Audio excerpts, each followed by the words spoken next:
and welcome back to another episode of the Smart Start Recreational Therapy Insights YouTube series by Smart CEUs Hub. I am your host, Nathan Lemaster, the founder of Smart CEUs Hub. And folks, we are on to episode number 47. Yes, folks, we set a goal at the beginning of the year of 52 episodes. So that's 52 different topics in recreational therapy that we're covering over the year, one a week. And we have completed 46, and we have just 6 more to go. So guys, today we're going to be tackling a topic that has been a big deal to a lot of recreational therapists, because a lot of recreational therapists, they want to manage and supervise interns, right? And so we're going to be talking about internship supervision as well as volunteer management. So those rec therapists that are also in charge of recruiting volunteers and managing them for the facility or the nonprofit, whatever you work at, this will be an episode for you to kind of hone in on some of your skills and learn some little tips and tricks. So without further ado, guys, let's dive on in. So why do volunteers and interns matter? Well, besides the obvious, right? Free labor. Just kidding. But honestly, it's the truth. Sorry to spoil that to you, students in RT programs, but a lot of times the internships that we get are not paid. I was fortunate I got one of the ones that had a stipend attached to it, and basically I earned $800 for 2 months of free work, basically. So if you want to equate that to dollars per hour, 40 hours a week, 8 hours a day. Okay, but anyways, wasn't very much. Okay, but the truth is the experience I learned was really valuable. It helped to turn me into the recreational therapist I am today, and inspired me in a lot of different ways. So on the other end, right, if you're an internship supervisor, you are in a role that is really important, right? You're forming and molding the next generation of recreational therapists. Now, you can either make a masterpiece or you can make something that's a little wonky, right? But what you want to do is you want to represent us well. So if you are going to get your CEUs by being an internship supervisor, some of the things today we're going to be talking about are going to be really helpful. But back to the topic at hand. So why do they matter? So besides money, okay, they help increase program capacity. So that means you can see more people, right? Sometimes your hospital, your facility, whatever the center you work at requires that there are so many people supervising to the clients, the amount of clients that you have, right? And so having more people allows you to supervise more people, okay? Bringing fresh perspectives, because this is a different person, and this person might have some really cool ideas of things that maybe you didn't even think about, which can help energize and motivate you to tweak what you've been doing for the last 10, 20 years, okay? But, sometimes those new perspectives are really helpful, and thankful that they're there, okay? So could also enhance client engagement. So if you got that one client that is not wanting to participate while the rest of the group is, instead of stopping the whole group to go address that one person, you can have your volunteer or your intern go over there and do some one-on-one with that person, kind of see what's going on, maybe get them motivated to participate in the end. But having that extra hand is so valuable and so helpful. Okay, they also can help with data collection. So if you need to track certain things while you're running the group, so you can focus on running the group, okay? Logistics or activities or outings or whatever your place provides, okay? And obviously the interns that you have are going to represent the next generation of RT professionals. So make them top notch, please. Thank you. Okay, so however, their presence, besides being super helpful, requires preparation in advance, right? Requires supervision from you. So you're going to have to not only do your job, but you're also going to have to supervise other people doing their jobs. So that adds on to what you're already doing. And then it requires really clear, concise communication so that expectations can be set. People know what to do in case of every scenario, and that you are there to help. Okay. And without proper guidance, the interns, the volunteers, they might feel underused. Like, let's say they go to a place, and I've had this happen where I'm volunteering for something and nobody's there telling me what I need to do. Like, what am I supposed to help with? I was asked to show up to this event, but nobody here is telling me what to do. You need that, right? And or they could be like liabilities, even, right? Because having more people there could cause potentially more issues, depending on whether or not you did the background checks beforehand, and you didn't hire a criminal to be a volunteer. Um, All right, now we're going to talk about recruiting and onboarding. So, when bringing on a volunteer or intern, speaking of what we just spoke about, you want to be intentional. You want to do those background checks. You want to be able to check references and see who it is that you're hiring for this role, right?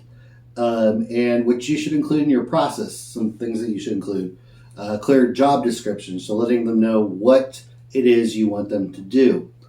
Okay, and learning objectives. Okay, so for them, just like you're doing with your clients, what do you want them to be able to achieve, with doing these tasks that you put in the description?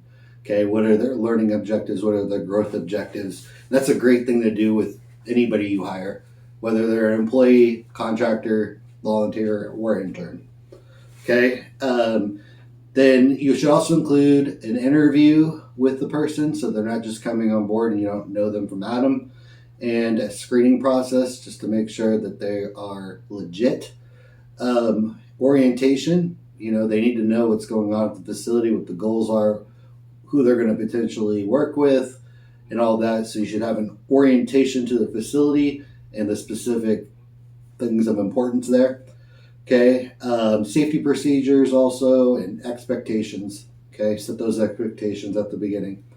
Written agreements and learning contracts so that they can say, like, let's say you have an intern and they agree that they're going to do a certain job, and in order for you to pass them, right, they have to meet certain objectives, and whether or not they met those objectives or whether or not they pass. Okay, makes it very simple.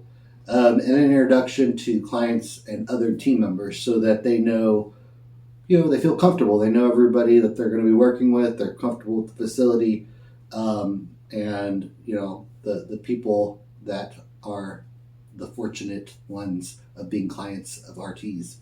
Yes. So I'm going to give you a tip now. Okay. So tailor the onboarding process to individuals' backgrounds. So whatever their background is. In a college intern, might need clinical experience, right? That might be part of what they're going for, while a retiree volunteer might just want to be helpful, okay? All right, let's talk about supervision and mentorship now. So, effective supervision means setting regular check-in times, providing clear feedback and coaching, allowing space for questions and reflection, modeling professional behavior and therapeutic boundaries, and documenting hours and performance for the interns when needed. Interns should be learning, right? That should be what they're there for, okay? Volunteers should feel valued, right? So, same with interns, they should also feel valued. That makes a huge difference, let me tell you. So, don't assume either group will just figure it out without support, right? You are there. You're not just getting free labor, but you also have to do some work on your end to help get them to up to par, so to speak. All right, now we're going to talk about how to make it mutually beneficial. Okay, a successful volunteer or intern experience should benefit both the participant and your program. Okay, it should be beneficial because they're providing their labor, right? They're not getting paid a lot of times, so they should at least be learning something or gaining experience in something, right? Because this might be a way for them to get their foot in the door to eventually get a job, right? That could be what their goal is there, and you don't want to disservice them just by taking advantage of their free labor, okay? And for interns, let's talk about those people specifically. You're going to assign them to real projects. Don't just give them fake, paper pusher work. Give them real things that you guys are working on, right, at your facility. And ask them or have them at some point co-lead the sessions. You want to work them up to that, right? Because at first they might have zero confidence. They don't know anything from Adam, right? And so you're training them up and you're molding them to eventually do the job, right? And that's going to require them to lead sessions. So at some point, co-leading is going to be crucial for them to actually see how it's done. Okay, offer opportunities for shadowing, debriefing, and case discussion. So have them come to your treatment teams, okay?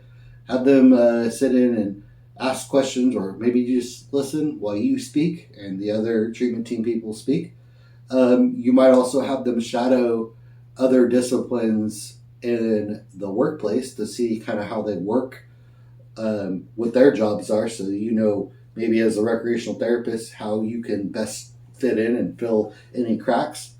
And then you want to be able to provide feedback that they can use to grow professionally, right? Don't just tell them make them feel like they're this is just a way for you to get CEUs, right?